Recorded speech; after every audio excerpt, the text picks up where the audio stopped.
A shade of love. All I could see was vibrant hues of emerald and ivory satin. I could envision the ceremony unfolding, her in a gown brighter than the spring leaves, while he donned a tailored navy suit with a smile that felt more rehearsed than genuine. And she would fall for it as she always did. I knew too late that my love for her bloomed beyond the realm of friendship, but if she found happiness in his embrace, that's all I ever wanted for her. I pictured her radiant, with everything she ever wished for, the dazzling ring, the grand hall, the happily ever after. He could give her the trappings of that life, but I could give her love. Unfortunately, she chose him. I had let her fill my thoughts for too long, yet my heart tethered itself to her gentle smile, the one only a few were privileged to witness, and her boundless compassion, which she extended to all, even those unworthy. I could have told her, oh, how many opportunities one squandered. Deep down, I knew she would never love me back, or perhaps that was just a lie I told myself to shield my heart. The sound of my phone ringing pulled me from my reverie. I glanced down to see the name Leah display across the screen. Hey! I responded, forcing cheer into my voice, as if I wasn't battling a storm inside. Could you come over soon? Her words brimmed with excitement and urgency. We need to finish prepping everything for the wedding. Of course, I'll be there shortly. I hid the dread pooling in my stomach, masking it under a thin veil of enthusiasm. Thanks, you're the best. Leah chirped, and for a fleeting moment, my heart fluttered. The tremor in her voice hinted at the nerves beneath her excitement, but I clenched my jaw and forced out, yeah, friends. Blissful ignorance was her strength, but I felt that admission like a brick to my chest. After hanging up, I slipped on my shoes, resigned to the reality of this day. Wrenching myself from my thoughts, I drove to Leah's house, memories flooding my mind, the swings where we laughed together, the summer afternoons spent chasing each other through the open fields, the night I hesitated to share my own truth with her. Arriving at her family's home, I parked where I always did and trudged up to the door, which swung open to reveal Leah's mother, Angela. She enveloped me in a warm hug, whispering, I know how you feel about her. I'm sorry this is happening. I blinked back tears, the unspoken weight of her understanding crushing me. I appreciate it, I whispered back, letting the moment of vulnerability settle. She offered me a comforting smile before guiding me upstairs to Leah's room, her sanctuary transformed into a whirlwind of ribbons and floral arrangements. Upon entering, I found Leah sitting on her bed amidst a cascade of untouched wedding dress fabric, mascara smudged from tears. Kara, she breathed, the sadness palpable in her voice, I'm so glad you're here. Without waiting for an invitation, I sat beside her, memories of sleepovers and late-night confessions dancing in my mind. Pulling her into my arms, I held her tightly. What's wrong? You shouldn't be upset on such a big day. Leah's sobs grew more intense, her body heaving as she attempted to explain, Troy just called, he said we have to cancel the wedding. My heart raced, a mixture of relief and dread coiling in my stomach. But as her tears fell, Leah managed a radiant smile through her grief. But that's not why I'm crying. What do you mean? I asked, my mind racing at the possibility that this could be my chance.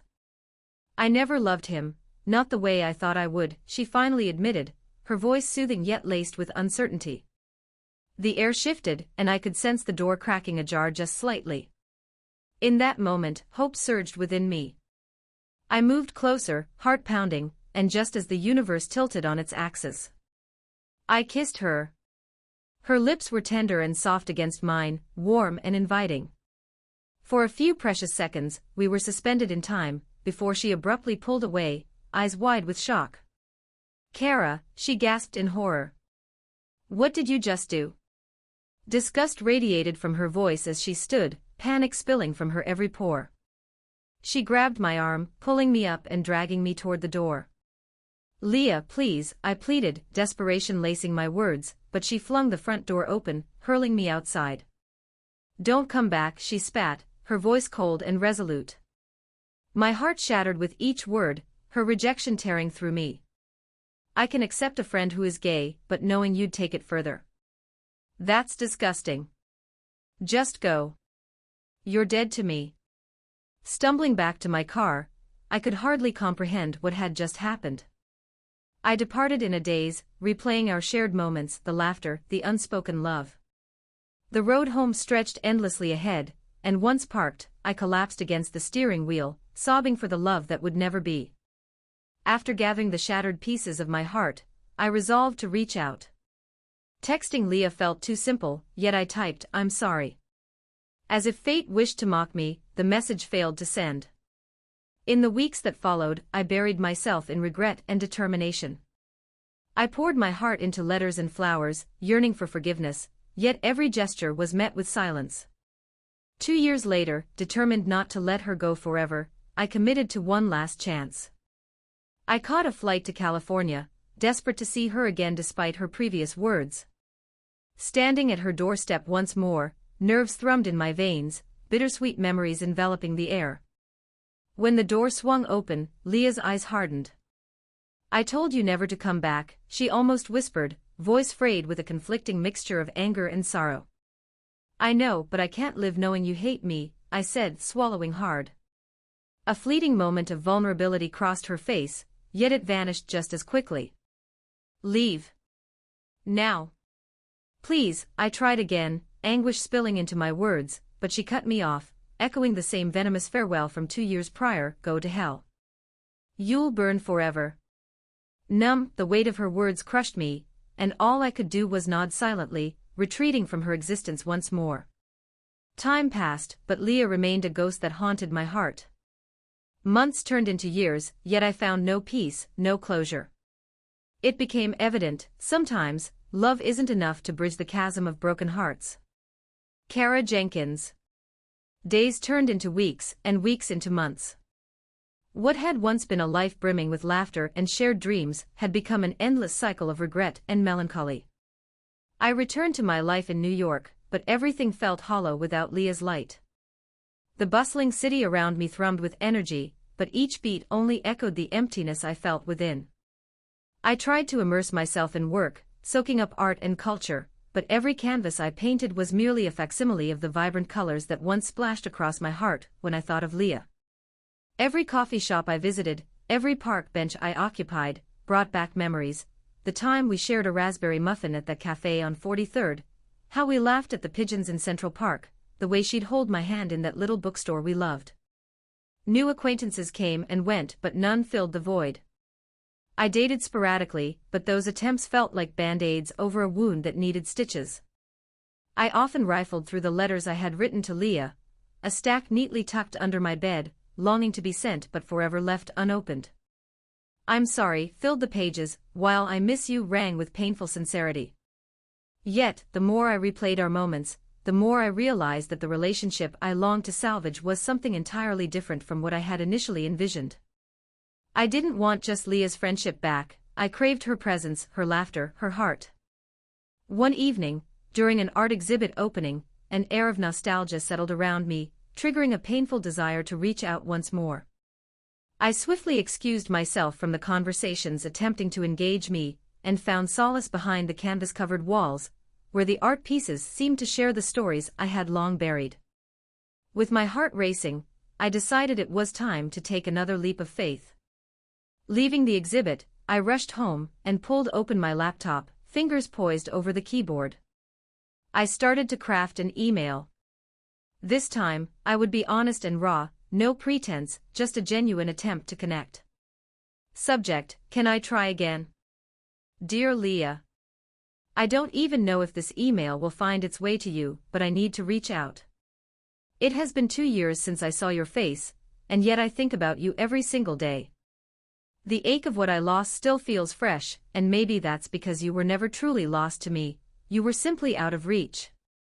You told me to go to hell, and I often wonder if that's where I belong without you.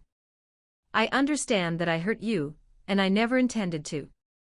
I'm so sorry for crossing that line in the moment of vulnerability, when what I wanted was to be honest about my feelings. I never wanted to push you away. I wish I could take it all back. I've tried to move on, only to realize how deeply my heart craves your friendship.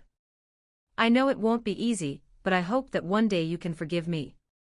If you ever feel ready, I'm here. Love. Kara. I pressed send, my heart pounding, the words leaving my fingertips like hesitant whispers. Would she read it? Would she reply? Did I have any hope left? The following days were torturous. Each morning, I'd wake apprehensively, checking my phone far too often, hoping for a glimmer of a response.